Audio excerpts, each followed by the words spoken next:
Angel Reese. It seems that she said, F it, I'm done. I'm done with the Chicago Sky. It looked like it's happening. Angel Reese is asking out of Chicago already. Angel Reese officially puts the Chicago Sky on notice. We're not doing the same thing this offseason. Angel Reese has officially set the internet on fire, not with a highlight reel, not with a buzzer beater, but with drama, real messy public drama. The woman who calls herself the Bayou Barbie is now being accused of quitting on her own team, the Chicago Sky. 1 minute she's running shoot-around, expected to play. The next minute, that bad back magically flares up and she taps out. 2 games, no show, and then she wipes Chi-Town Barbie from her Instagram bio. That's not subtle, that's a signal, a loud one.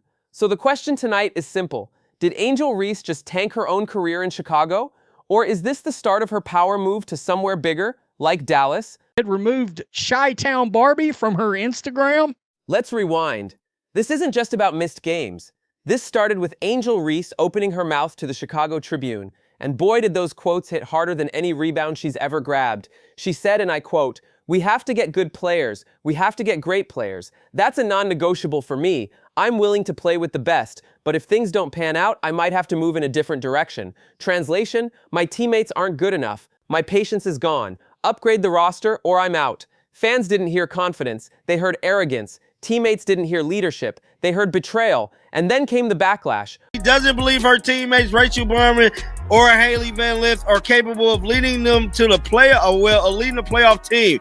Former WNBA legend Angel McCoughtry, a player who once offered to come out of retirement to literally protect Caitlin Clark on the court, tore into Reese. She said Reese made a huge mistake by airing grievances publicly. Responsible players, they take issues to leadership behind closed doors, not through the media, and especially not by throwing veterans like Courtney Vandersloot under the bus. McCoughtry's words were sharp. Reese couldn't even hold Vandersloot's jock if there was one to hold. She's a legend. Reese is in her 2nd year and still missing layups. That's not just criticism, that's a WNBA legend dismantling your credibility in real time. And then came Sophie Cunningham, who, by the way, knows drama when she sees it. Sophie said it flat out. You protect the locker room at all costs. Angel didn't just break that code, she torched it.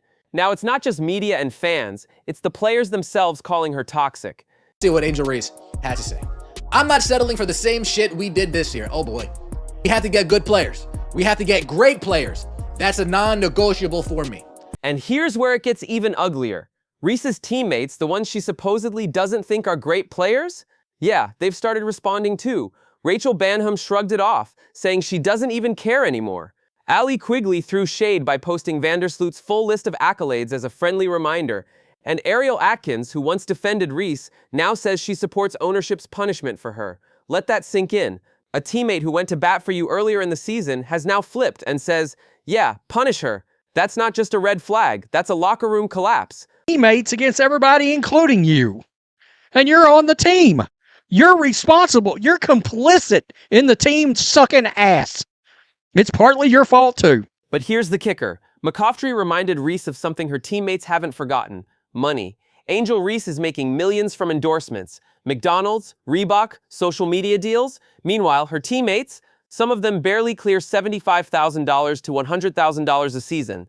So when you trash them publicly while cashing million-dollar checks, it doesn't land well. Fans see entitlement. Teammates see betrayal. Sponsors see a PR nightmare waiting to explode. Now here's where the story takes a wild turn. Rumors are swirling that Angel Reese doesn't just want out of Chicago. She wants Dallas. Why Dallas? Because that's where Paige Buchers is expected to land, alongside Aaliyah Edwards and possibly even her old UConn teammate Azzi Fudd. Reese thinks she can build a young super team, LeBron style. But let's be real, if she can't hold it together in Chicago, what makes anyone think she won't burn down the locker room in Dallas too? Fans are already mocking it. Paige and Reese together still won't sell out 10,000 seats. Ouch. I'm willing and wanting to play with the best. And however I can help to get the best here, that's what I'm going to do this offseason. And honestly, this isn't new. Reese has a track record.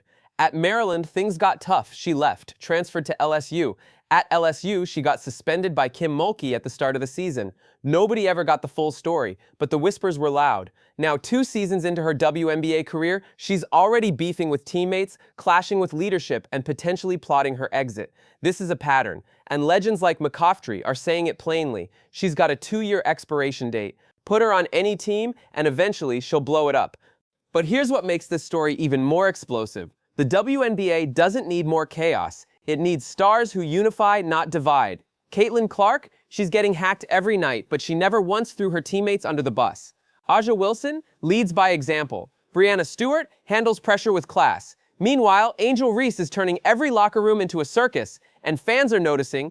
Online trends are brutal right now. Boston, Reese now. Reese is toxic. She's wasting her potential. When your own fan base is starting to root for your downfall, that's when the warning bells should be deafening. Police sources told Front Office Sports that the entire team has seen Angel Reese comments that teammates are unhappy. Angel Reese declined to travel to Indianapolis, and her coach came out and said something about, she's just focused on her rehab right now, and, she's day to day.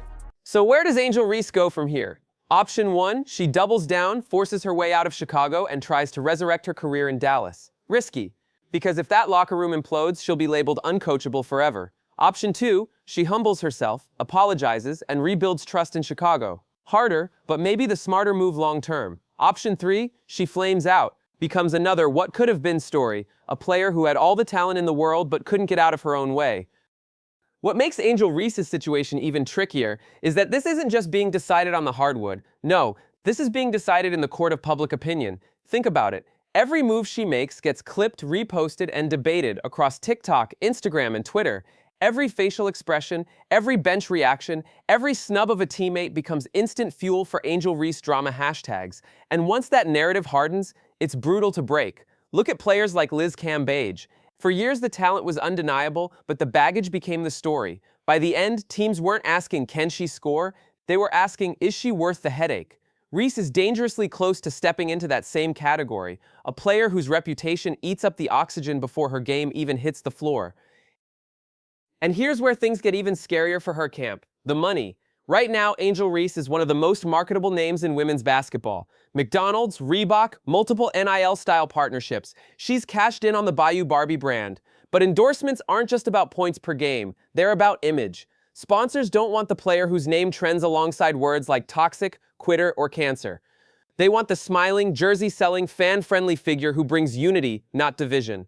Remember, the same way brands piled on fast after her LSU championship, they can walk away just as fast if her story keeps spiraling. And without those millions cushioning her, suddenly she's just another mid-level WNBA player fighting for roster security. Now let's stack this against history. Plenty of WNBA stars have gone through rough seasons. Aja Wilson had her critics early too. People said she wasn't built to carry Las Vegas. What did she do? She kept her head down, led and delivered a championship. Breanna Stewart faced injuries, doubts, and still carried Seattle with poise. Diana Taurasi, entire careers were built on her refusing to point fingers publicly, instead proving her worth every single night. And then, there's the cautionary tales. Liz Cambage, Skylar Diggins-Smith's messy exit from Phoenix, players with undeniable talent who let narratives about drama and locker room tension define them more than their stat lines. Which side of history does Angel Reese want to land on? And this isn't just about Angel Reese either. This is about the WNBA at large. The league is in its most crucial growth stage ever. Caitlin Clark is pulling record-breaking TV ratings. Aja Wilson is finally getting mainstream recognition.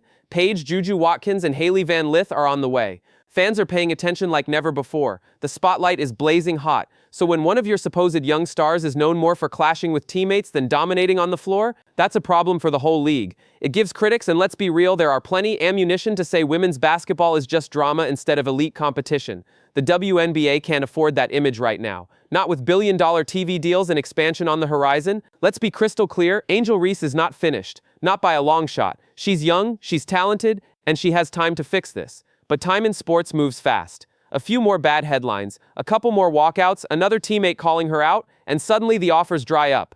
Fans already compare her to Aaliyah Boston, her fellow young star. And right now, the trend lines are brutal. Boston, Reese. Boston is the steady anchor. Reese is the chaos agent. That's the split screen playing out in real time. One path leads to legacy. The other leads to becoming a cautionary tale.